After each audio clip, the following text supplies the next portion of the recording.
Hinata relaxed from her stance as Naruto struggled up from the ground. Their sparring session today had been intense, and he was at a heavy disadvantage. Kurenai had taken a leaf from a more experienced Jonin's book, and over the past few weeks had been training them with weights on. The effects of the training didn't seem to be much, but then today she'd had them take the weights off to spar. Even Shino had been much improved, although it wasn't possible to train his Kakaichu this way. Today also marked their 20th D-rank mission. The chores were usually tedious, but with a modicum of teamwork and effort, not really that challenging. Occasionally, Naruto would feel melancholy over the loss of the apartment he'd called his home. Despite the fact that he did have a new one, it didn't feel like home yet. In these moods, Hinata would simply give him a hug, and the knucklehead ninja would smile and throw himself back into training. For the past week, he'd begun a new tradition. At the end of each training session, he and his girlfriend, most people wouldn't understand them being affianced at their age, would share a simple, chaste kiss before parting ways. Dinner for the two was as often together as apart, and occurred at his new home as much as at hers. Surprisingly to many shinobi, Team 8 actually looked forward to those missions involving Tora, the cat that most genin lived in dread of. Naruto would easily find the feline, Hinata, and he would play with Tora for a little, and Shino with his Kakaichu would dispose of the poor cat's fleas. Then they would return him to his owner, where he would inevitably escape once more. Kakashi glared at the two missing nin called the Demon Brothers. This was meant to be a basic C-rank mission for Team 7 to cut their teeth on, and it was one they'd received after Kiba and Sasuke had gone off on how boring and useless the D-rank missions were. Still, his team had meshed well, with Kiba recognizing Sasuke as an alpha, and slotting himself into position as a good beta, and the two worked very well together. Sakura had seen the two pushing each other to greater heights, and strove to better herself so she didn't hold them back. All three had recognized the incongruity of the puddle, and were ready. Sakura did freeze for a moment when Kakashi seemed to be torn apart by the razor chain between the brothers' gauntlets, but had recovered in time to attempt an intercept, fortunately unnecessary, but still. When the two brothers attacked the bridge builder, Sasuke had nailed the two missing nin to a tree by that very chain, as the young kunoichi shielded their client, and while the Demon Brothers were breaking their gauntlets loose of the chain, they were hit by Kiba and Akamaru with their fang over fang technique, at which point their sensei had reappeared and caught their foes in ninja wire. The interrogation had gone smoothly, especially when the infamous copycat Kakashi thanked his new victims for their timing, as he'd been looking for some bodies to teach his genin T&I techniques. Now Kakashi had a dilemma.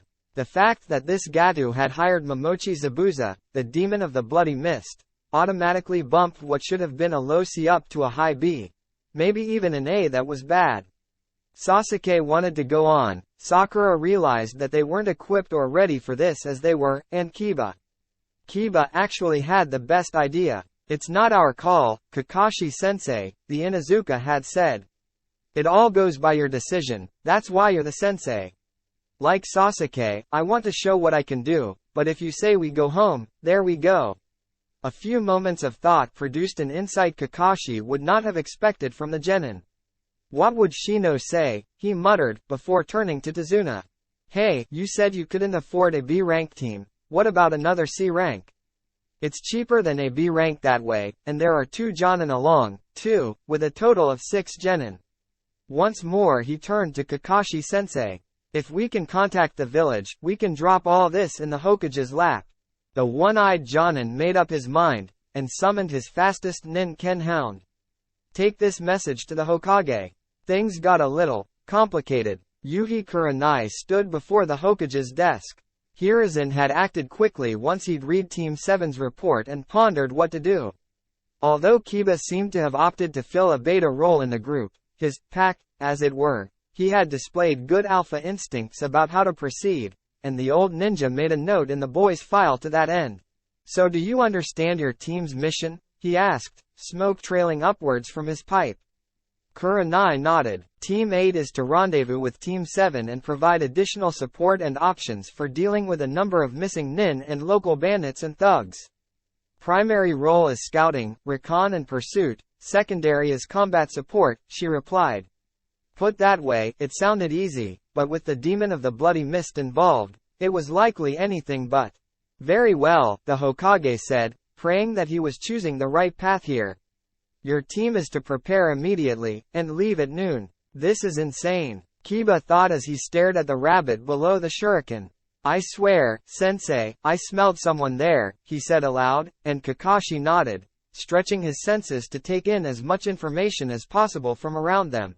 Since Team 8 wasn't accompanying a civilian like Tazuna, they would be able to travel further and faster each day, and staying in one spot would have been an invitation to attack. So Team 7 had continued, and their counterparts should be showing up soon. The sudden rush of breaking bushes alerted Kakashi, and he yelled for his team to get down.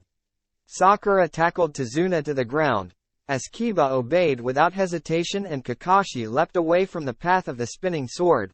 A massive length of single-edged steel two-hand spans across, as it whirred through the shrubbery like a hurricane, destroying all that it came in contact with. Sasuke jumped high as it powered past him, slamming into a tree trunk and stopping, driven halfway through it in an impressive display of brute force. As they picked themselves up, a man landed on the hilt of the sword, balancing there as easily as though he were on the ground.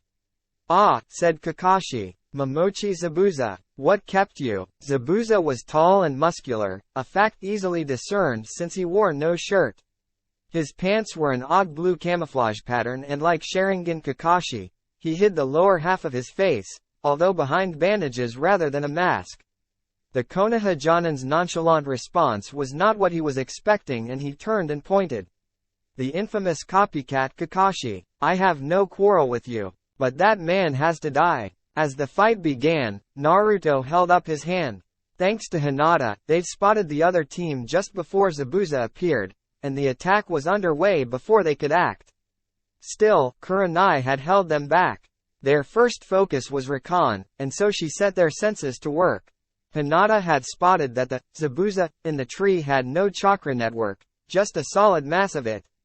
That said, he was some kind of clone, water if the Mist Nin's speciality was true. Since that concurred with what Naruto smelled, they waited. Once the real Zabuza acted, they would join the fight.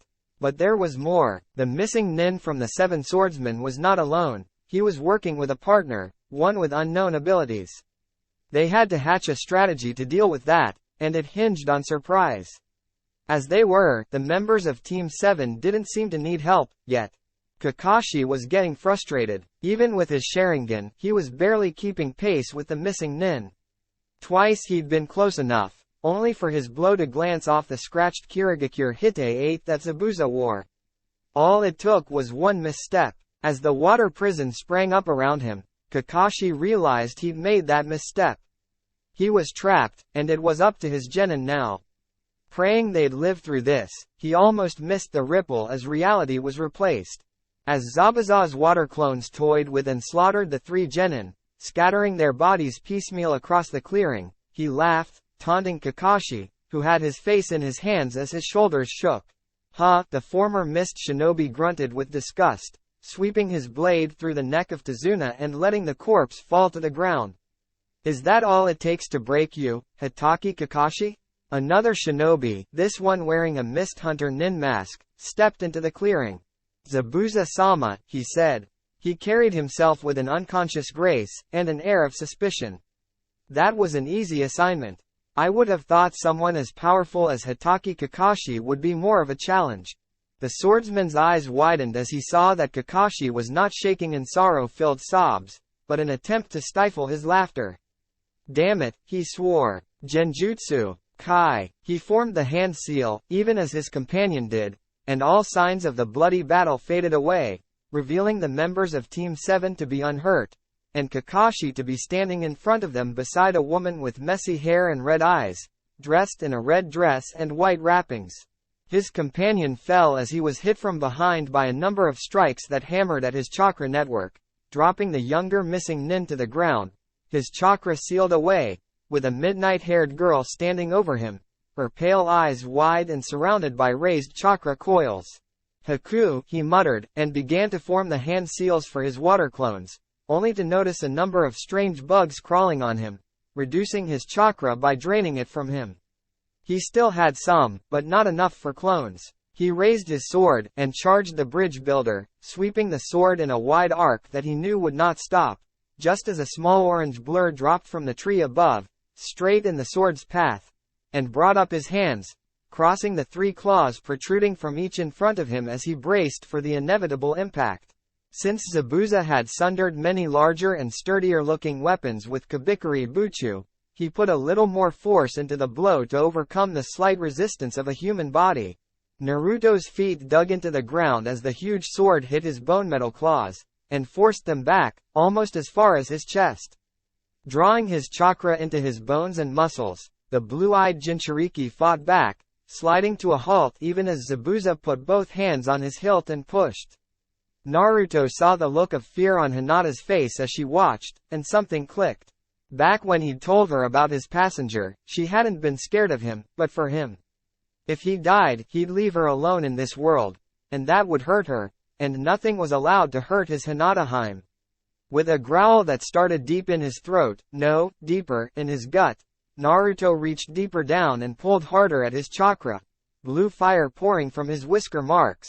Huh? Was that? What's going on? Why'd you wake me? From deep inside Naruto's mind, his reluctant tenant was awake once more, after a nap of over 3 years. Glancing at his host's recent memories and thoughts, he was impressed at what he saw, and a little scared. He would have thought the kid would have needed to tap into his power a lot more than he had over the years, and the only reason he was doing it now was to protect that tiny girl.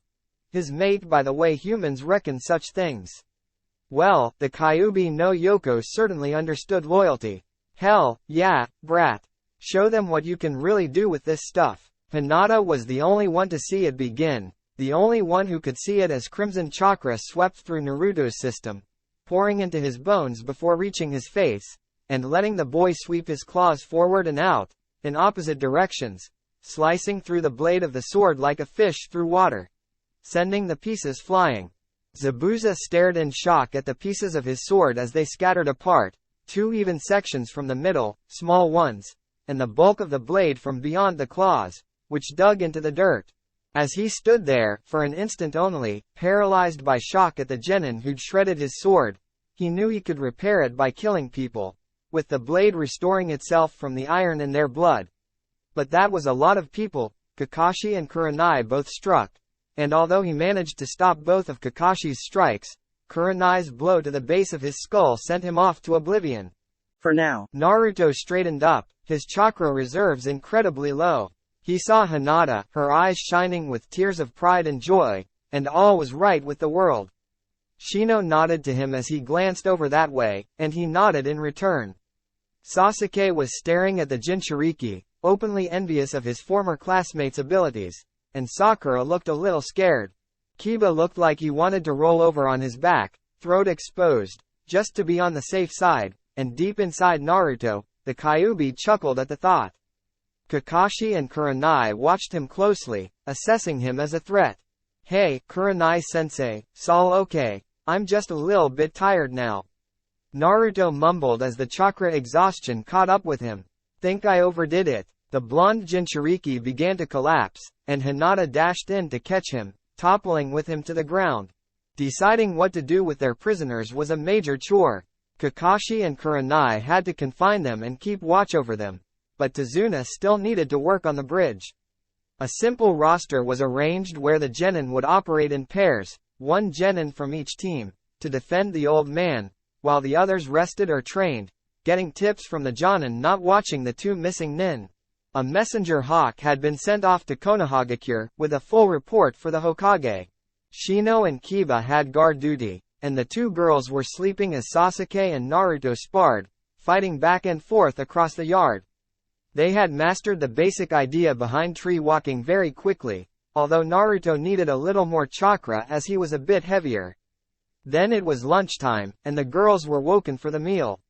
It would be their turn to guard Tazuna soon. As Naruto swallowed the first of his supplement pills, Sasuke spoke up. What are those? He asked. Naruto picked up the second pill. They're a special supplement that's necessary for me. Otherwise I have problems with my bones, he replied matter-of-factly. My claws and bones are this weird amalgam of bone and weapons-grade chakra metal, and without the supplements, they won't grow right. Are they why you're so strong? Sakura asked, her curiosity popping its head up. Your bones? The blonde laughed a little. Partly. He gripped his chin in thought. Hinata-chan already knows the story, but it's not a nice one.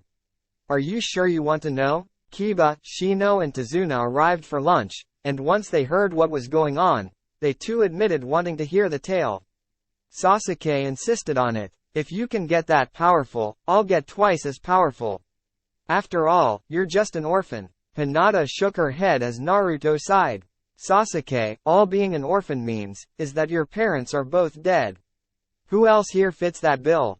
There was silence as everyone glanced at the Uchiha heir. That hardly matters, the dark-eyed boy stated firmly. I need that power. If I don't avenge my clan, who will?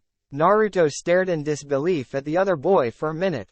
Sasuke was obviously obsessing to a very unhealthy degree, but the blonde didn't know what he could do about it. Sighing, he began the tale. You can't have my abilities, because how I got them would kill you. It was a flat statement. If it weren't for the Kekkei Genkai of the Uzumaki, Saiko Katsuryoku, I would have died 3.5 years ago. Sakura interrupted him. Wait, you can't have a Kekkei Genkai, only clans have those.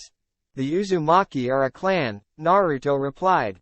My mother's clan. I haven't been told who my father was. Mostly that was because, in case his suspicions were anywhere close to accurate, he was carefully avoiding asking. Back then, I was taken to the hospital. Sasuke was stunned. None of them had much appetite after hearing Naruto's story. He'd told them all of what happened, up until Tsunade had found him. He was depressed a while afterwards, though, and had spent the rest of their break for lunch wrapped in the Hyuga girl's arms. It was one thing to be told that power had a price, and another to hear first-hand experience of some of the worst of that price. The Uchiha was starting to wonder if vengeance was worth it at that cost. Maybe he should rebuild his clan first? Sakura was confused. That baka Naruto was a powerful shinobi? That was hard to imagine, yet he'd proven it. He had a clan? Unlikely, but possible. He had not one, but two Kekkei Genkai? That was stretching her belief too far. But then, how often had he healed faster than he should have? When had he last been sick? He had those bone metal claws, and there was no reason to disbelieve that the material extended throughout his skeleton. So why wasn't he part of the CRA her mother was always harping on about? She would have to do some research when she got home. Kiba was of two minds. Hinata seemed so different, stronger somehow. She hadn't stuttered, let alone fainted, in Naruto's presence even once. And her eyes were always flicking in his direction when she could see him. Her hands touched him at every chance, but she didn't seem conscious of it. A light brush of her hand across his shoulders would make him smile. Meeting his gaze would make her do the same. It was like watching some old married couple, one of the happy ones, where they just knew they were meant to be. He recalled the incident about the jacket, and he recalled that she'd received a new jacket with the Uzumaki symbols just after graduation. After that test to see who was on Team 8, for that matter, and Hinata had exploded at her new sensei on behalf of Naruto. Kiba let go of any hopes of being more than Hinata's friend. Hope Naruto knows how lucky he is, he mused. Shino, Kurenai and Kakashi had heard parts of the story, little tidbits compared to the tale they'd just heard. It was terrible, no one should have to suffer that happening to them, and yet, this boy had. He'd even emerged stronger for the ordeal, and it was one that would have broken some adult shinobi. It was unbelievable, but Naruto left them no choice but to believe it. Tazuna had scheduled a rest day today, so that his workmen could spend time with family, and so could he. The temperamental little Inari, Tazuna's grandson, had not got off on the right foot with Naruto. When he'd spoken of heroes dying for nothing, Naruto had laughed, a bitter, humorless chuckle. Listen up, brat, he retorted, startling the small boy into silence. Because one of those heroes died for nothing, as you put it, Konohagakure still exists, and was able to send us to help you. That hero gave his life to save his home, and every person in it, even the ones who didn't like him, and if I'm ever regarded as half the man, half the hero he was, I'll be overjoyed. His eyes flicked to Hinata, and back. I don't think I'm a hero, yet. I'm just someone who suffered and survived. But one day, I will be. Kakashi nodded as he reached into his vest, and his hand emerged holding several slips of paper. Time for training, he said, passing out the papers to each genin. This is chakra paper, made from trees grown in areas naturally rich in chakra.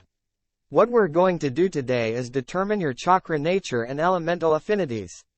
This will give you an edge when it comes to learning certain jutsu.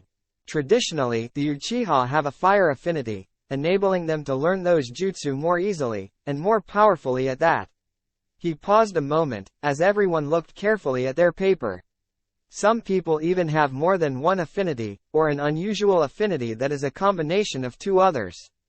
Our prisoner Haku, for instance, has the Hyeten bloodline, giving him an ice affinity. That affinity balances wind and water. The genin all nodded, except Naruto. How do we tell what our affinities are? He asked. Kakashi smiled with his eye. It's simple, actually. You channel your chakra into the paper. Wind cuts the paper, water soaks it, fire burns it, lightning crumples it, and earth turns it to dust. The more exotic affinities require a more creative interpretation. The two teams wasted no time in channeling their chakra into the paper, one by one, so they could each see what the others got. Sasuke's paper crumpled up and caught fire. Sakura's turned to dust before turning to mud as it became soaked. Kiba and Shino shared the affinity for earth, but Shino's paper crumpled first, where Kiba's dust caught fire, causing a small explosion as the dust ignited. Hinata surprised everyone as her paper was cut down the middle, with one half becoming soaked while the other crumpled into a ball. Naruto's chakra paper also revealed a triple affinity, where in place of water he had fire. Kakashi was intrigued. Between the two teams they had all 5 elemental natures, in some interesting combinations. With earth and water natures, Sakura had some promise as a medic nin, for example. Alright, now that we have knowledge of your affinities, we have to develop them. Each of you should focus on one nature at a time, as the exercises are completely different. Naruto and Hinata discussed the whole thing at a glance. Wind, they announced in unison. Sasuke chose lightning, because his family training had already covered his fire affinity. Sakura chose water, and Kiba and Shino selected earth. When Naruto dropped what he was doing, and ran towards Kakashi, it was obvious that something was wrong. It was swiftly confirmed as the boy spoke quickly. Kakashi-sensei, he said, the bridge is being attacked. The shadow clone I left there just dispelled. Kakashi got to his feet. Much as I hate to say it, Team 7's task is to protect Tazuna, not the bridge. On top of that, someone has to stay here to watch the prisoners. Shino spoke up, his clever mind working quickly. Perhaps Tazuna-san wishes to take the prisoners to see the hope they would have extinguished, he suggested. That would put us all in the right place at the right time. Kakashi nodded. Sakura, Hinata, let Kurenai know about the plan, and help her get the prisoners to the bridge. If Zabuza complains, tell him he might be able to earn his and Haku's freedom. With that, the genin split up. Naruto's outburst caused all attention on the bridge to be aimed at him. As Sasuke stepped away from the other boy, and Shino and Kiba dropped their faces into their palms in their hiding places, Gato gave his first threat. Give up now, Tazuna, or your family will be a lot smaller by nightfall. Heaved. Naruto struggled against it, but had to laugh, startling Gato and drawing Tazuna's eyes to the orange-clad boy. Ha ha ha ha. Try again. If the men you sent are anything like the rest of this lot, my Hinata-chan could take them all, and she's not alone. Hinata looked down at the would-be swordsman she'd taken down, and then looked over at Sakura's foe. When they'd spoken of what they were going to do to the women and girls, neither genin had been able to stop themselves. Hinata had hit this one so many times without her weights that she very nearly destroyed the pitifully underdeveloped chakra network the thug possessed. He would be in pain for a long time, and some of his internal organs would never be the same, removing him as a threat to any woman ever again. Sakura had achieved a similar end, but lacking the Byakugan and the precision strikes of the gentle fist. the pink-haired daughter of two first-generation shinobi had to resort to the basics. Brute force. She'd hit the man with blows of a strength she'd never known she had, and his bones weren't just broken, but in some places, shattered. Haku and Zabuza, who'd been discussing possible strategies for escape and evasion, stared blankly at the girl's handiwork. Turning to Kurenai, the missing nin swordsman struggled to keep a tremble of, not fear, apprehension, yeah, that's it, from his voice. We'll behave if you promise not to let them do that to us, he said, gesturing with his head towards the moaning heaps of former thug. Now, about earning our freedom. Hinata's voice called out, Sakura, you help Kurenai-sensei, I have to get to Naru-kun. Gato couldn't believe this brat. Laughing at him, he, who had dragged himself up from a cart driver to the wealthiest man in several nations. This was not to be borne. Raising his cane once more, he pointed it at Naruto. Kill them all, he screamed, and the horde of thugs rushed to obey. Hinata had barely arrived at the bridge when the tycoon's henchmen charged, and the battle began. Naruto was suddenly all business as he crossed his fingers in the familiar hand seal of his favorite technique, and 100 orange-clad shinobi now occupied the area, denying the thugs exit from the bridge.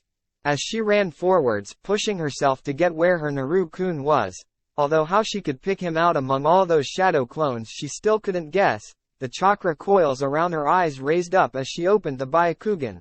Shino's Kakaichu were of limited use here, so he was mostly fending off the thugs with a staff while they were swarmed into unconsciousness by the Kakaichu injecting foreign chakra into their systems, and forcing chakra shock. Kiba and Akamaru were using their fang over fang to great effect. It seemed designed for such large-scale operations, and Kakashi and Sasuke were simply taking down foe after foe. Any of the thugs that came too close, she shut down with a single gentle fist strike, her mind idly wondering what would happen if she were to put some elemental chakra through it. She hadn't developed her affinity well enough to experiment yet, she realized, and continued to fight as she moved forwards. Naruto had seen Hinata arriving, and moving in his direction. With a grin as the thugs charged, he extended his claws and launched himself, all of himself, into the fray. But where his Kage Bunshin fought mostly to keep the thugs on the bridge, Shino's plan. He didn't like the idea that they might get to the village and take hostages. Naruto himself was in the very thick of the fight. The numbers were beginning to tell on him as he swung and sliced. Then one of the thugs got hold of him from behind and grappled him, so that another could stab him from the front. Naruto furiously pulled on his chakra to do something, and was rewarded by the thug behind screaming and releasing him just in time for him to slash the incoming blade to the side and hammer his elbow into his attacker's temple, dropping him. The fight had paused as everyone stared at the blonde. A series of bone metal spikes, perfectly lined up with his spine, because they had emerged from his vertebrae, ran down his back, bracketed by an array of 3 spikes that protruded from each shoulder blade. Those in front of him saw more. At the point of his chin and the corners of his jaw more spikes had sprung forth, and a mask of bone metal ran around his eye sockets, spikes at the points of his cheekbones and brow. This intimidating sight was bad enough, but with his whisker marks glowing blue with chakra, it became downright terrifying to those who didn't know him. As one, the thugs fighting Naruto began to back away, clubs, knives and swords falling from terrified fingers as they fought.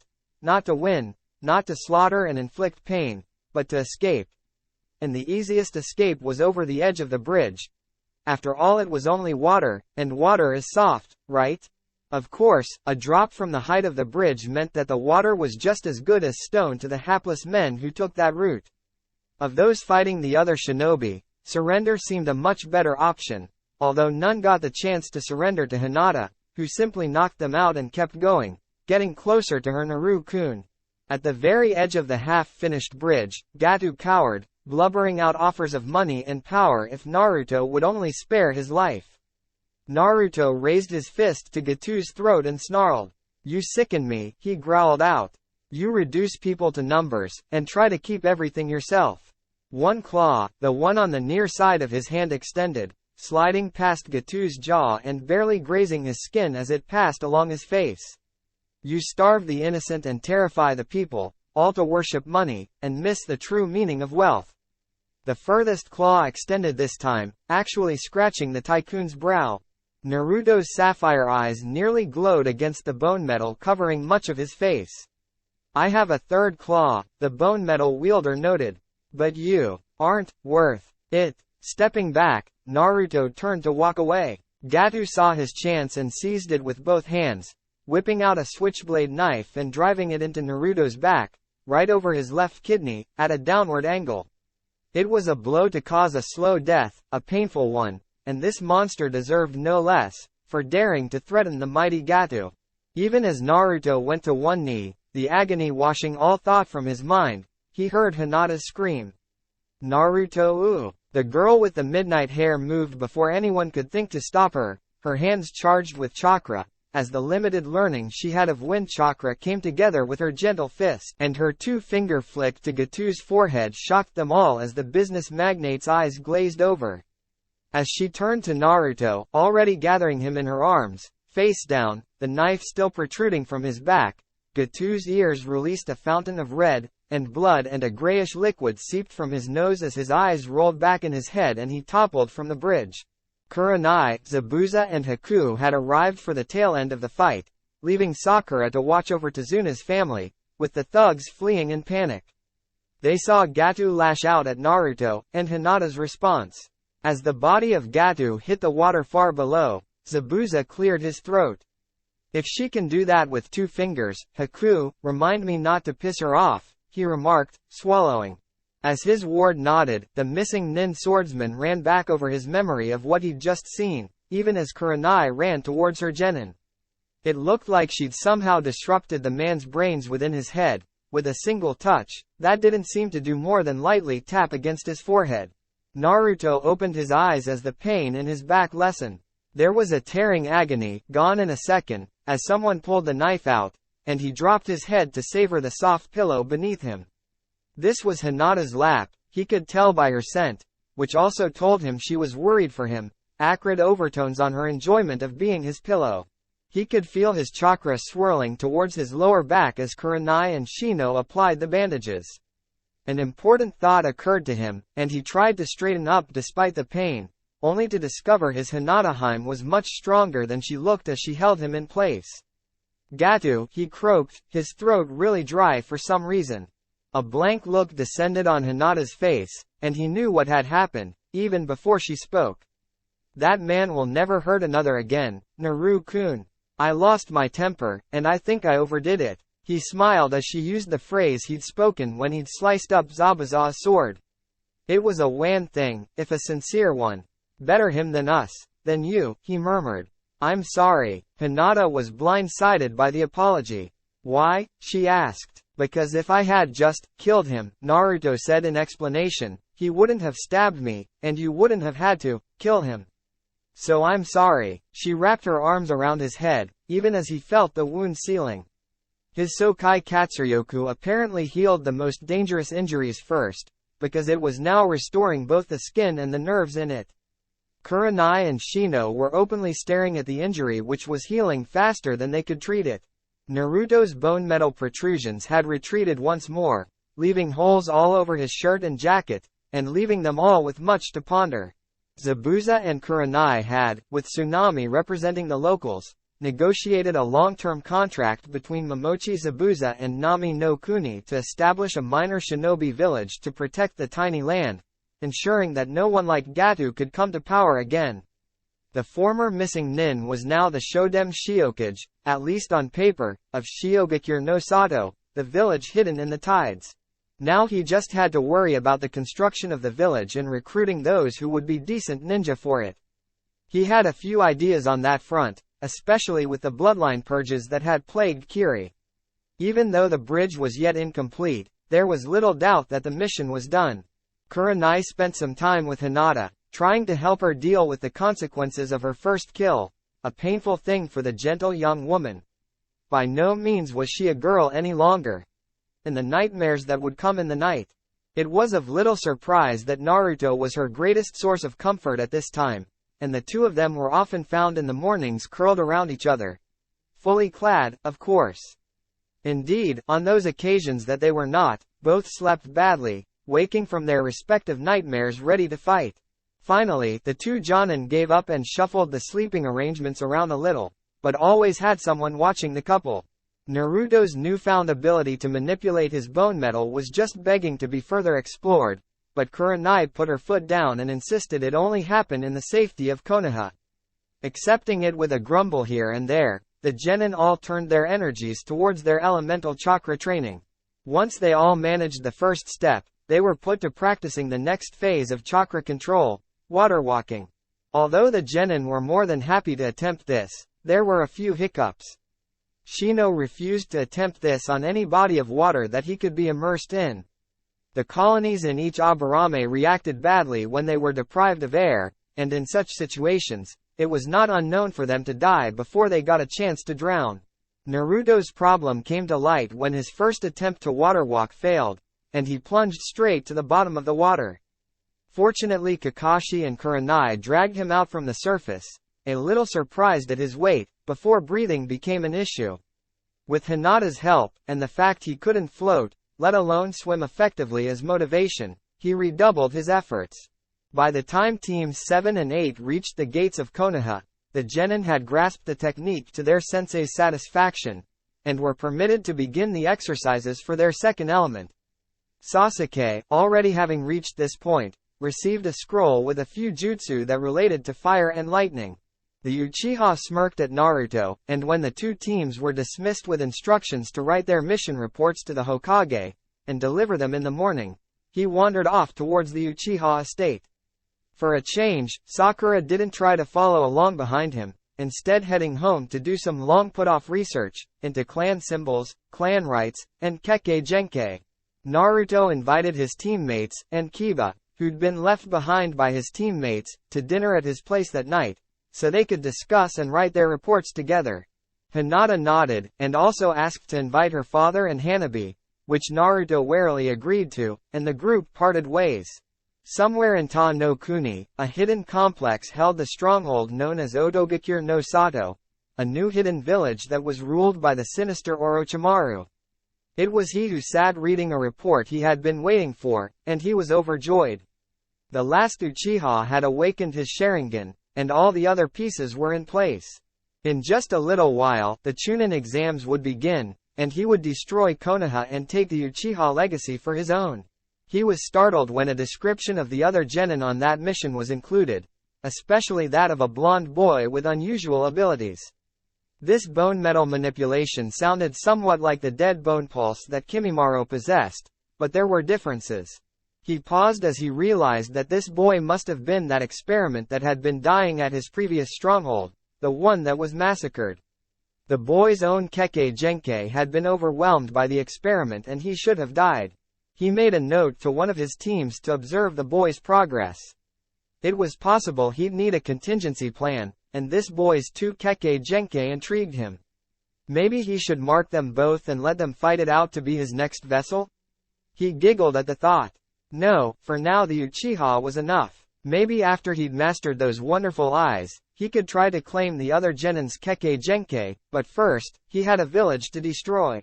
The chief medical officer at Konoha's hospital turned the analysis of Gatu's corpse over to the Hokage, as Kurenai stood before his desk.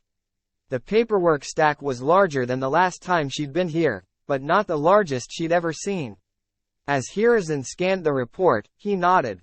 This was incredible, almost unbelievable, and all because of the conformity and thus stagnation that the Hyuga main house had insisted on. It would have remained unguessed at. The gentle fist was a style that lent itself to earth and water manipulation more easily, and by Kurenai's estimate, Hinata had been mostly unaware of what she'd done, but if the autopsy were to be believed, the young Kunoichi had used the gentle fist technique to strike at a tenketsu located in the target's brain, and unleashed wind chakra into his skull cavity, with the resulting overpressure literally scrambling everything inside. The man was dead before he even knew she'd touched him. Informing Kurenai of this took but moments. Now, what are your opinions on your genin, Kurenai-san? He then asked. Kurenai didn't even have to think. They are all well above average, each in their own way. I was wrong about the way Naruto's presence affected Hinata, too. Instead of distracting her, it seems he spurs her on. It's something I just didn't understand at the time. She shook her head. On top of that, with them as an example, Shino is pushing himself to figure out new uses for his Kakaichu colony, and methods to avoid relying on it overly. His staff forms could use a little more polish, but other than that. She paused as she realized what the Hokage was really asking her. I'd put them forward for the Chunin exams today, if it weren't for the clause Hyuga Hiyashi put in their contract. They're supposed to wed once they become Chunin, and I don't think he'd want it to happen so soon. Hiruzen nodded. It's very rare that anyone becomes Chunin on their first attempt at the Chunin exams, he assured her. I simply thought it would be a valuable experience for them in the future. After all, it would certainly let them know what to expect for the next time they are nominated. The red-eyed Kunoichi's snort of disbelief was not the response the old man was expecting. You should read my report again, she said. Naruto has a way of not only pulling off the impossible, but getting his friends to manage it as well. It was considered impossible for a genin to survive fighting Momochi Zabuza. Naruto destroyed his sword. It was impossible for a fresh genin to kill with a touch. Hinata eliminated Gato in that way for stabbing Naruto. I'm just waiting with bated breath to see what piece of conventional wisdom about the impossible Shino tears apart. She suddenly remembered exactly whom she was ranting at. My apologies Hokage-sama, but Naruto, he seems to take impossible as a challenge, not a limitation. Sarutobi Hiruzen nodded. As well he should, he replied, sliding a number of forms across the table. Entry forms for the Chunin exams. And if he manages it again, here. I'm sure he'll take Hiyashi-san's advice when it comes to when the wedding will take place. A sense of foreboding washed across him. I just hope I'm there to see it. As Kurenai was leaving, she passed a bald, goatee-wearing Chunin with dark glasses. Shinshi had a pile of mission reports from Team 10, it seemed, and a number of complaints for the Hokage. She nodded as she passed, and smiled as he disappeared into the office. As Naruto wandered the long street back to his house, pondering what to prepare for dinner, he paused, leaning against a fence as he did.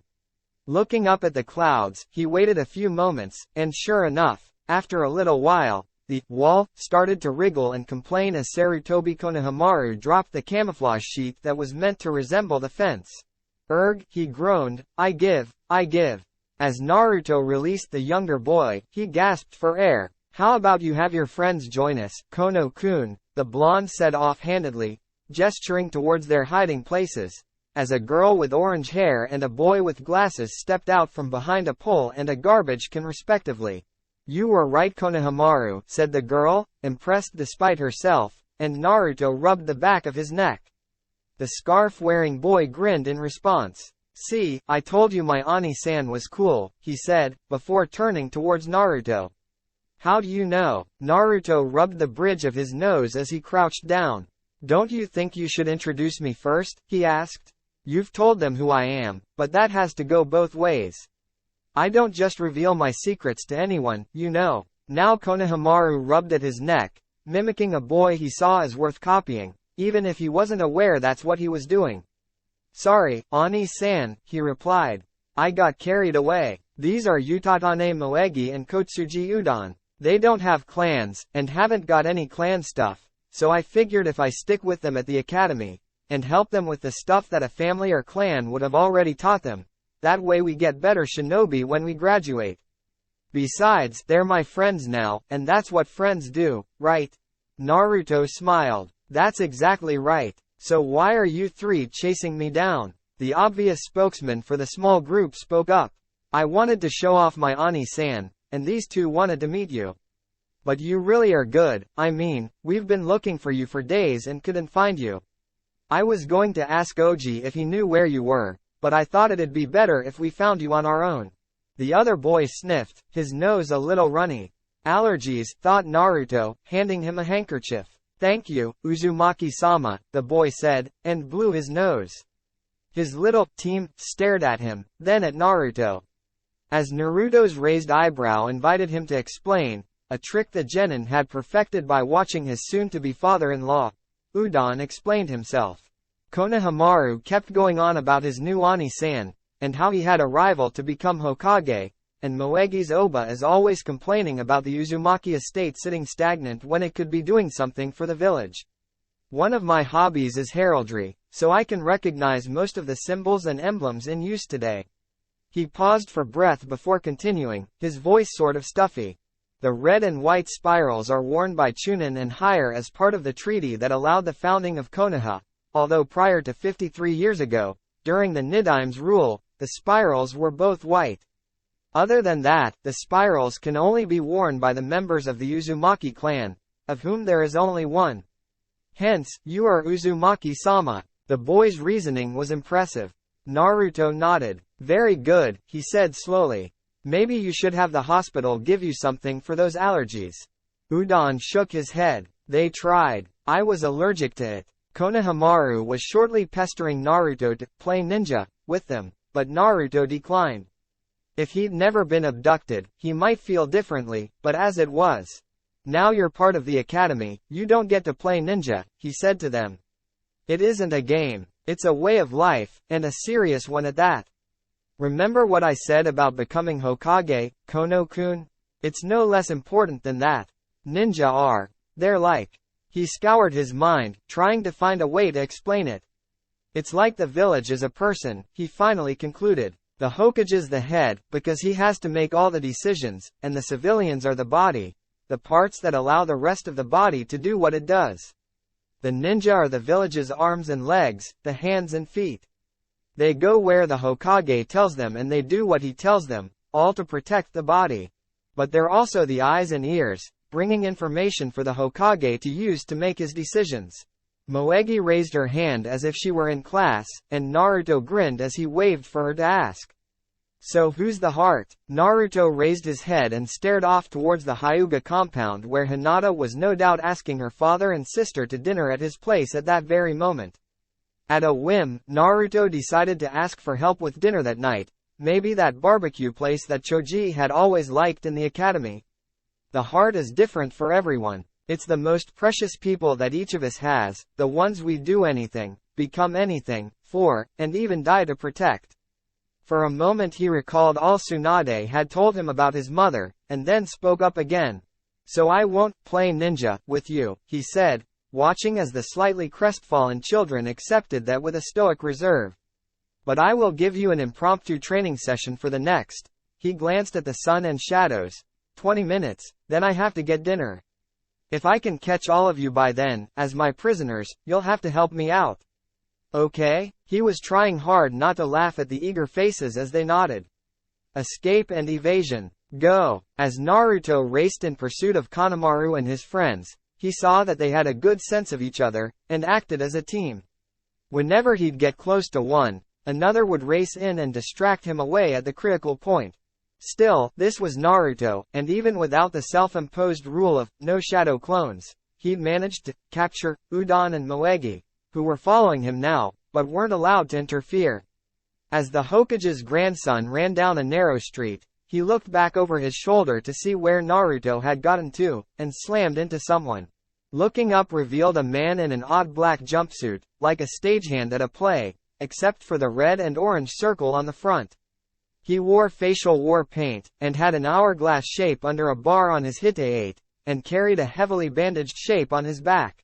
As the stranger, a bit older than Naruto if he was any judge, lifted Konohamaru by the front of his shirt, smirking in a menacing fashion, a blonde girl in mesh and a short kimono walked closer, her hair arrayed in 4 short tails sticking out behind her. Her hite-8 matched the boys, and Naruto went to high alert, feeding chakra to his senses and sniffing at the air even as Udon spoke up nervously. That's the emblem of Sanagakure no Sato, they're our allies, I think, he muttered. Naruto nodded as the Suna Kunoichi spoke. Kankuro, he's just a kid, let him go, she said, a slightly cruel smile on her face, knowing that her brother wouldn't let it go so easily. Indeed, Kankuro ignored the suggestion, holding Konohamaru at arm's length in a needless display. Why, Tamari, is there a size limit on brats now? I feel like toying with my prey for a while, unless he can apologize real quick. With his weight dragging at his scarf and shirt, the Konoha Academy student was hard-pressed to breathe, let alone speak. There was a blur of orange, and Konohamaru was replaced by a hissing tag, which the surprised Suna Nin nonetheless got rid of as fast as he could, throwing it down the street, where it burst into a thick cloud of white smoke, revealing Konohamaru gasping for breath. As the painted shinobi started to move, he found a hand upon his shoulder, and turned to look into sapphire eyes, as hard as the stone they resembled, in the face of a shinobi younger than he was. Tamari stepped back in shock as this boy appeared out of nowhere, suddenly gripping Konkuro's shoulder and glaring at him. Konkuro went for his puppet, a tactic she knew well enough that she went for her fan, only to pause as 2 claws slid from the boy's fist, bracketing her throat, while 3 claws emerged from his other hand and slashed through the bandages holding Konkuro's puppet. She swallowed nervously as she saw the spacing of the claws on that other hand, noticing that it meant he hadn't extended the middle one on this hand, a fact she could live with. Because he had, she wouldn't have. Konkuro froze at the claws held in his direction.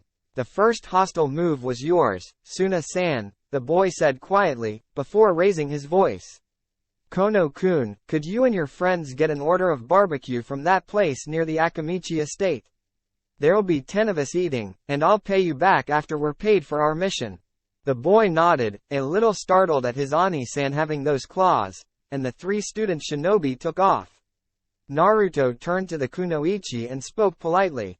This was a really sticky situation. If you would kindly request your other sniff brother join us, we can speak like civilized homicidal maniacs. He grinned, sliding his claws back into his arms, as the red head with a gourd on his back dropped from the tree. Naruto's passenger groaned. I recognize that smell of blood and sand, Gaki. This guy is something like you. Not as powerful as me of course, and nowhere near as well adjusted. The strange Suna shinobi glared at Naruto. Konkuro, Tamari, he said in a dead tone. You are a disgrace. He focused on the blue-eyed Jinchuriki. You are strong. Your blood will satisfy my mother. Do not die until I kill you. Naruto formulated a new personal rule. Do not unnecessarily antagonize a crazy person. I'll try not to disappoint, he said. I am Uzumaki Naruto. If we are to face each other, we should each know the name of the other, yes? I am Sabaku no Gara, the stranger said, his tone still dead and flat. You have learned the names of my siblings. Goodbye. Tamari, Konkuro, come. 1 second, please, Naruto said to the kunoichi, who seemed to have the fewest screws loose. Why are you here in Konoha? The blonde kunoichi from Suna glared at the blonde ninja from Konoha. We're here for the Chunin exams. I hope you weren't planning to survive them. Dinner at Naruto's that night was interesting. He'd ordered for a few extra people, just in case, and it had been a good thing he did. In addition to Kiba, Shino and Hinata, as well as Hiyashi and Hanabi, Kurenai had shown up to discuss something with her team, and found herself invited to stay for dinner. Finally, Konohamaru and his grandfather were also invited, as a last-minute thank you to the boy for fetching the order for Naruto. After the food was all gone, and a number of his kage bunshin were set to the task of cleaning up afterwards, including one that he assigned to a mission report, getting quick statements from the other members of his team, he got down to business. He turned to the Hokage, who was staring at the shadow clone writing the report, with a look of stunned realization on his face. So that's how he did it, the old shinobi said cryptically. How did I miss something so simple? Then again, few people have that much chakra. Jiji-sama, Naruto interrupted the old man's musings on vanquishing the paperwork. I ran into a few Suna genin today, and they mentioned the Chunin exams. He then told Hiruzen of the encounter, even down to disguising the play session with Konohamaru as training. Since that boy was asleep on a futon unrolled in one of Naruto's 3 guest rooms, he felt secure in speaking to the Hokage on this matter. As he finished, he waited patiently for the response. I see, Hiruzen said, trying to see all the angles involved, but it felt like something was off, as if part of his mind was covered in a haze. He brushed it off as old age and answered the unspoken questions on the faces around him. Yes, the Chunin exams are being held here in Konoha this time. Every 6 months they are held, and I believe the last ones were held in Suna, although I'm not certain off the top of my head. Kiba, the village council is adamant that your team, because of your teammate Sasuke, receive the chance to participate, so your sensei will be talking to you about it tomorrow before your training. Kurenai, since all your genin are here, you may discuss it with them now. He yawned. I'm sorry. It seems that my age is catching up to me. I had best get Konohamaru home soon. If you will excuse me. As the Sandaime left, his grandson in his arms, protesting that he wasn't sleepy, even as Hyuga Hanabi stifled a yawn of her own, Kurenai stood. Hyuga-sama, she said, speaking formally, even as Hinata knelt with her sister, while gazing across the room at Naruto, who was talking with Shino. There are matters we must discuss now, repercussions from our previous mission that you need to know. The two adults stepped aside as her genin, Kiba having set off for home, began a game of cards with Hanabi. Predictably, Naruto was winning. Kurenai sighed. She did not want to be the one telling Hiashi this, but there was no one else who could, or should. Since you took Naruto in for that one night, I assume you are aware of his nightmares, she said, assessing how much he knew. When the Hyuga head sighed and pinched at the bridge of his nose, she took it as bad news. He had no nightmares that night. Hiashi's statement was flat, but somehow the red-eyed Kunoichi didn't doubt him for a second. When we arrived at the clan estate, he was already asleep, and would not release Hinata. I left them with a chaperone, trading off for fresh watchers as they tired, all night. He looked up at her. I take it something similar occurred on the mission. There was no easy way to say it. Hinata made her first kill on the mission. It was blunt, but it worked, and Hiashi froze, his pale eyes staring at his daughter's sensei. It was a man who had critically injured Naruto, and he was dead before he even realized that she'd touched him, and I mean touched him. A single tap of her finger against his forehead while melding wind chakra with the gentle fist techniques, and she pretty much liquefied his brains. She took it badly, and was having nightmares, not of the killing, but of freezing up while he kept stabbing Naruto. I know that she would never have let that happen, but she doesn't, and continues to have them unless she is constantly assured of Naruto's well-being. Combined with his own nightmares, it was simpler to leave them in the same bed with a chaperone in the room than fight them down after the nightmares. Especially with his Kekkei Genkai. Hiashi nodded absently. It wasn't a perfect solution, and although the Yamanaka could work miracles in the mind, the clan head's wife was a remarkably effective therapist. If they were to take part in this exam, they would not have time for the therapy. Sarutobi-sama is pressing this? He asked, hoping it was not the case. Kurenai nodded. He mentioned that if Naruto managed the impossible again this time, he was sure he'd take your advice on when the wedding was, since the contract stated that they would marry upon reaching Chunin.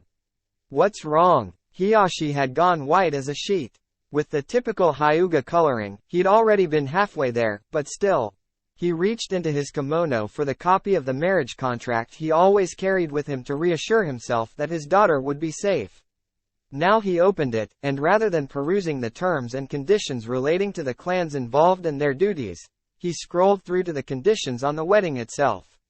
Upon reaching the rank of Chunin, the couple were to be wed. Bold as black on white, it gave no wiggle room, although there were no requirements on. Thank the kami, consummation. There wasn't even a requirement to produce a child within a given time, as was common for so many of these marriage deals, but his daughter.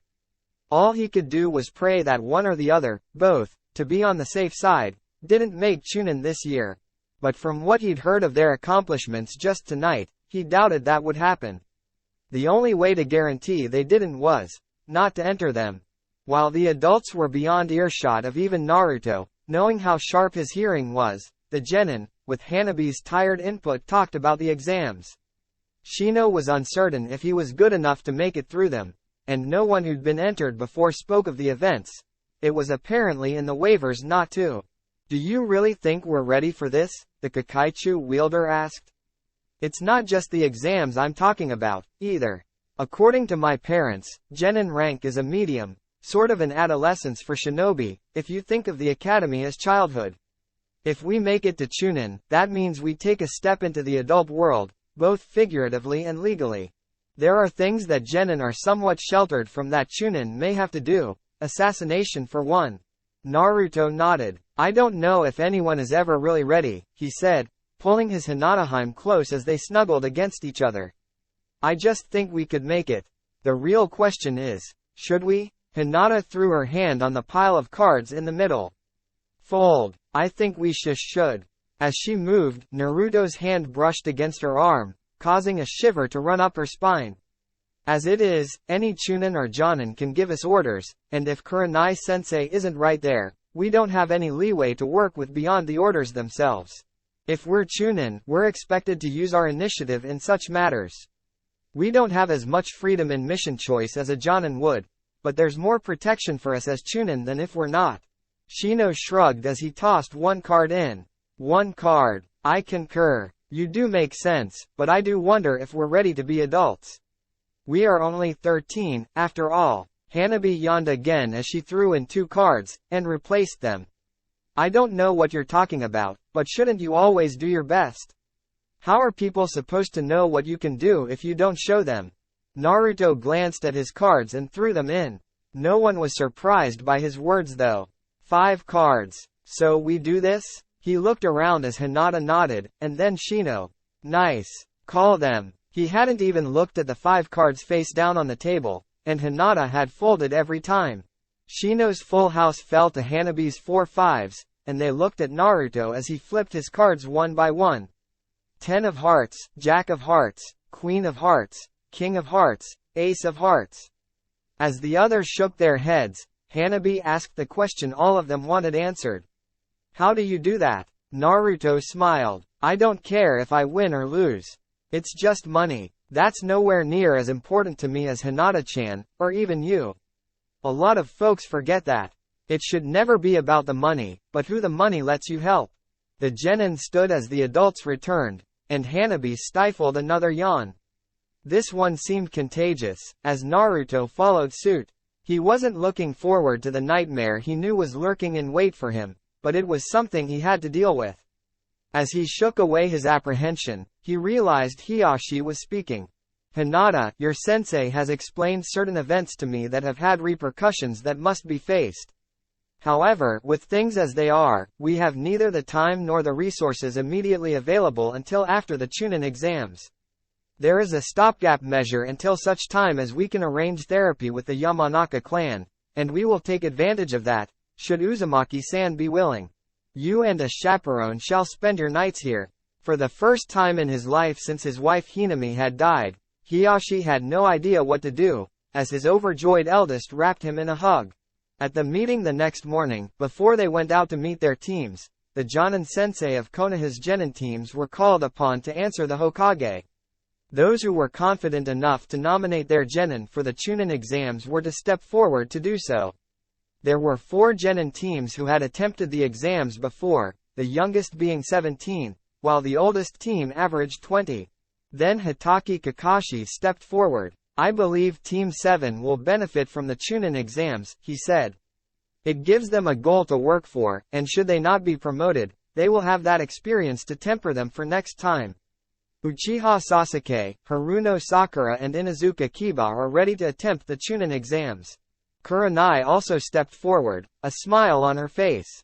Team 8 is ready to take these exams, Hokage-sama, she told the room. Aburame Shino has trained well, Hyuga Hinata is ready, and Uzumaki Naruto. I believe in him and them. A green spandex-clad Jonin was intrigued by this, even as Sarutobi's son took his place. I'm told Team 10 is ready, he said. Shinshi believes that Akamichi Choji, Nara Shikamaru and Yamanaka Ino are good for this. I also recommend he be assigned as their Jonin sensei for the exams. He's been working with them on some specialized skills and tactics I wouldn't have thought of, and he's better at teaching than I am.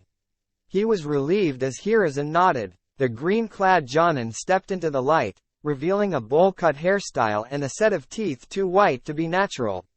If my eternal rivals team is ready, then Team 9 will meet this challenge with all the flames of youth, he declared, standing straight and extending his thumbs-up sign towards the Hokage, who looked at him blankly for a moment.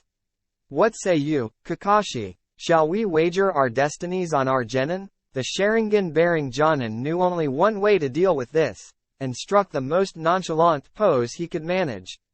"I'm sorry, Guy, did you say something?" As the green-clad taijutsu specialist began muttering about Kakashi's attitude being too hip and cool, he returned his attention to Hiruzen. "Very well, then," the Hokage said. "Get your genin those forms, and have them drop them off at the examination center tomorrow morning." That is all. Dismissed. Team 8's definition of light training included 2D rank missions that morning, although between their techniques, they made short work of each.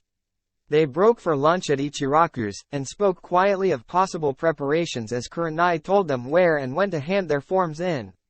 Ninja from other villages were making their presence known, and 2 of these were closely watched by Anbu. The Kumogakure team was led by a dark-skinned man, and consisted of an inverted squad, 2 kunoichi and a male genin.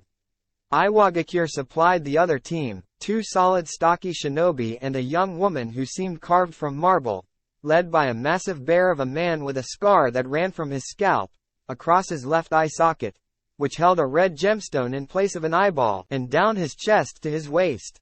This was Ishiguma Daikenshi, who was rumored to have stood against the Yondaime Hokage and survived, despite the wound that took his eye.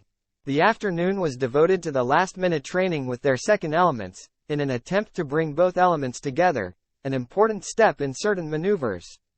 Hinata managed more easily than Shino or Naruto did, with the wind and water elements working together more easily than they'd expected. When she used the gentle fist with these elemental natures added, she was astounded to find her water chakra extended the impact of the initial strike to other tenketsu around the one targeted, in a sort of shock-wave effect, while the wind chakra caused a more serious injury to the chakra network, delaying the unassisted recovery by as much as days, although Naruto healed in mere minutes instead. Naruto's attempts, although he did manage to develop his lightning element, failed to combine. He felt there was some piece of information he was missing. It wasn't a total failure, though, putting lightning jutsu within his reach. Shino's lightning element allowed him to give new meaning to the term, lightning bugs, as the Kakaichu who dwelled within him also acquired that affinity. With his earth affinity allowing him to safely ground the tiny beetle's discharges, they made an incredible secret weapon. While he couldn't combine them, they did complement well. Kurenai was extremely proud of her genin. Achieving a second affinity at their age was very nearly unique. Having the potential may have been common enough, but actually developing that potential took hard work and focus. Naruto, Hinata, Shino, excellent work, she told them. So have you decided on whether or not you all want to try the exams? Yes, Shino said. It will be a valuable experience for next time we are nominated. Hinata shook her head at Shino's pessimistic outlook.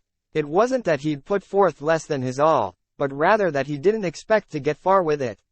She turned to their sensei. I believe we are ready for this, Kurenai sensei, she added. Their sensei was also the chaperone Hiyashi had appointed for them, which resulted in her staying the nights at the Uzumaki estate. All 3 of us agreed to try this, and we'll make you proud sensei. You already have, Kurenai replied. She turned to Naruto. No, especially you, Naruto. You proved me wrong about so many things, and you don't just stride forwards, you bring others with you when you do. Don't lose that, and someday you'll be a wonderful Hokage. I believe it. Surprised by her paraphrasing his catchphrase, Naruto paused, then grinned. Thanks, Kurenai sensei, he said. So what now? I think we've pretty much done this to death right now. He stared at his hands where 2 coins were sparking and frowned as he closed them, concentrating. Hinata saw his chakra concentrating in his hands as he focused. When he opened his hands, there was a line scored down the center of each coin, but nothing more. Gah, I thought I had it that time. Kurenai thought for a moment. There was something she could do here to help them, but it likely wouldn't come to fruition for a while, at least not until the break between the second and third sections of the Chunin exams. A shadowed figure stood in the Hokage's office, shrouded in an obscuring cloak and hat colored the gray of storm clouds, and embroidered with a crane in flight. Hiruzen looked the man over. Tsuru Shikenshi, how goes your mission? He asked. Gentleman Crane had taken on a deep infiltration mission at the behest of Jiraiya years ago, worming his way into the upper echelons of another village's jonin. Now he stood in the land of his birth once more. I found 3, Hokage-sama, and it took some time to manipulate their placement in my charge. None of them, however, is originally from here. One comes from the peaks, another from the plains, and the third from the hard to see. He was deliberately cryptic, a habit of being a spy where he had to assume everything he said and did was watched. They have no strong loyalties to their current dwelling save their sensei.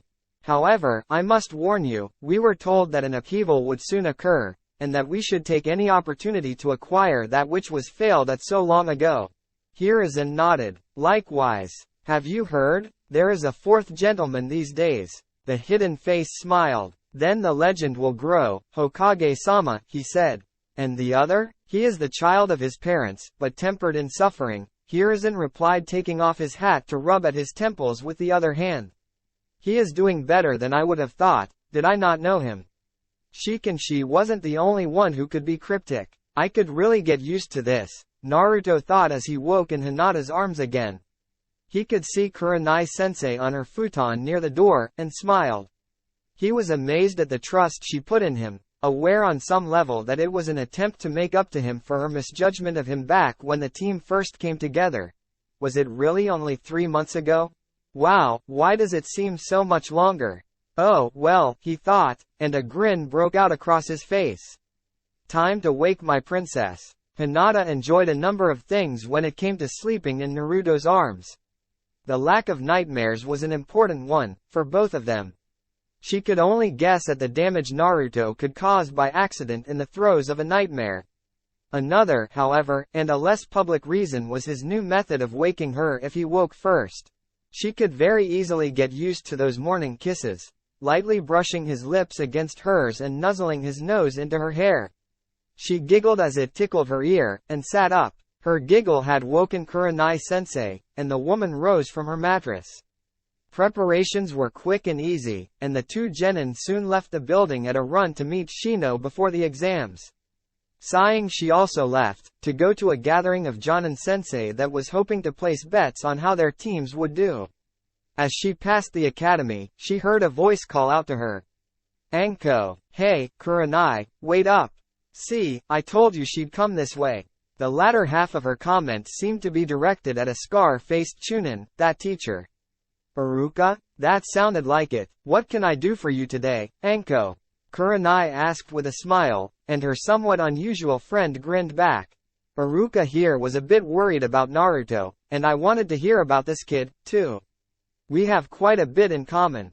Anko glared towards the north, beyond the walls of Konoha, then came back to herself. So what can you tell us? The red-eyed Jonin nodded.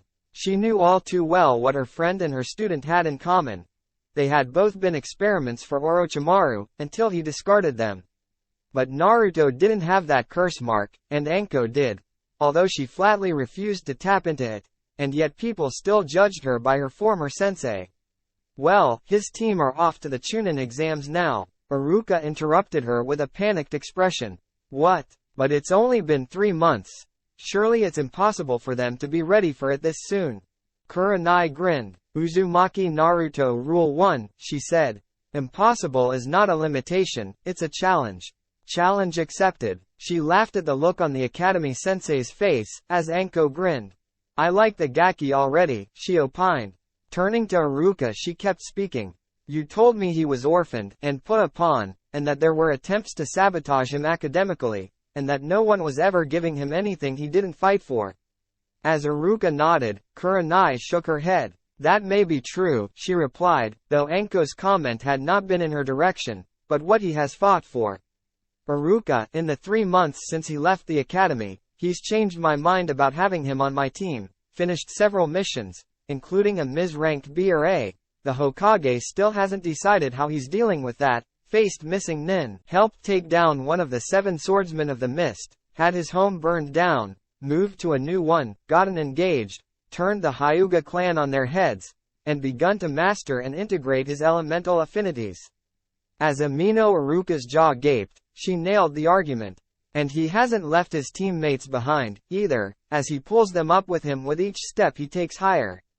They're ready. Ba, Iruka stammered, getting his jaw under control.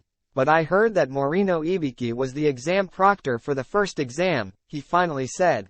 Kurenai sighed. Come on then, we'll need to put together a gift basket for condolences. Anko shook her head. I'm proctor for the second exam, and I don't know what your genin like, she protested, and her red-eyed friend blinked at the purple-haired woman. It's not for them, she explained. It's for Ibiki. Having handed in their forms, the genin were instructed on which room to go to. The man wasn't lying about that, according to the enhanced senses of Team 8, and they began to climb the stairs. They came across a crowd of genin outside a door that proclaimed itself to be room 301, their destination according to the slip of paper they'd received. But the door they just passed had the number 205 on it. Naruto smiled at the two genin standing in front of the door. They smelled much older than they looked. Multiple genjutsu, he whispered to his team. As they nodded, all three of them moved to the next staircase and began to climb. Behind them they heard Sasuke's voice telling the genin to take down the genjutsu that disguised the door. Naruto slapped his forehead into his palm. Apparently his old classmate didn't realize this was part of the first exam, obviously intended to weed out those who took the appearance of something as fact. Looking back, he saw Neji stepping up to berate the Uchiha for breaking the fate of those who should not have advanced. Sasuke didn't react well, and when Neji said something about weak clans deserving their fate, Sasuke attacked, and Neji responded. The fight was stopped before it started by a boy about their age, maybe a year or so older, in neck-to-ankle green spandex, with a bowl-cut hairstyle and the bushiest eyebrows any of them had seen, who seemed to be Neji's teammate. Their third member was a kunoichi with a number of scrolls about her person, and Lee issued a promise of love to Sakura, who was creeped out by it for some reason, and a challenge to fight Sasuke. As they began to wander off to a place more suitable for such a fight, Naruto was suddenly amongst them. Sasuke, Lee-san, he said. You don't have time for this. Since so many others have gotten past the Genjutsu challenge thanks to Sasuke, they may not have enough space in the exam room, and if you don't get there before it's full. Sasuke sneered at him. So why are you here instead of there with your team? Oh, I'm just a shadow clone. Sakura was angry. To be honest, she'd had a crappy time for the past few days. When she'd gotten home after the mission to Nami no Kuni, she had thrown herself into researching the clan symbols and emblems, their laws and customs, and the Uzumaki clan. It was right there, once she went looking for it. But her parents had caught her at it, and demanded to know why she was looking at this. After telling them about the situation, she wished she hadn't. Her father simply nodded. He was a research nin at the hospital after being removed from active duty, but her mother was the counselor representing those shinobi who didn't have a clan. She muttered something about the CRA finally giving her something to use against some demon. Sakura, thinking she was speaking metaphorically, and raced out. Apparently her mother didn't like Naruto either, but the CRA reference kept nagging at her mind, until she had to go and look that up, and found something that was just shy of an atrocity. The Clan Restoration Act was apparently a law that allowed a threatened clan, one that had only a single living male of the line remaining, to take multiple wives to aid in restoring that clan. The real problem was in the fine print. Her father had often complained about having to read it, but when a much younger Sakura had asked him why he didn't just skip it, she was told that not knowing what was in it could be far, far worse than the chore of reading it. The fine print in this case was horrendous. It gave the women no choice, making them little more than baby factories, and chaining them forever to a man they might not love, or like. They might even hate him and they would still be forced to do this anyway. She could see why Sasuke wasn't under this law, as his brother Itachi, renegade or not, was still alive. But Naruto was alone, the last Uzumaki, and she'd put her mother on his trail. The worst part of it was that as an underage child or genin, he wouldn't have any choice in who he was wedded to either. To have the whole decision taken from him on who he could marry, that was terrible, especially since he was engaged to Hinata now. It was just as well that the Chunin exams would delay any attempt to implement the CRA. The spark of inspiration slammed into her. Naruto could have all the choice that he and Hinata would want, including whether or not to invoke the CRA, thanks to the Uzumaki autonomy clause. If Naruto became a Chunin, he would be a legal adult, and thus as head of the Uzumaki clan, no decisions could be forced upon him by the council. There were only 3 clans with that autonomy. It was a basic thing in history, covered in the founding of Konoha. The Senju and the Uchiha were the ones that everyone remembered. But the Uzumaki name was on that treaty too. Quickly she grabbed Naruto's shadow clone before it could disperse. Wait, tell this to Naruto. Outside the genuine room 301, Naruto paused with a grunt as his clone dispersed and he absorbed all the information she'd given it. Looking up into the concerned faces of his teammates, Hinata was definitely concerned. And he was assuming Shino was. He smiled, but it didn't quite reach his eyes. Remind me later to thank Sakura, Hinata-heim, he said. She messed up a little, and then she tried to fix it. We don't have a choice now. If we don't make Chunin, we lose our freedom and future. Grimly he held out one hand. Team 8, Chunin or bust. As his friends laid their hands on his, echoing his words, Naruto's smile now reached his eyes, and a hint of the younger, mischievous Naruto shone through. Let's show him how it's done. With that, they opened the door and stepped through.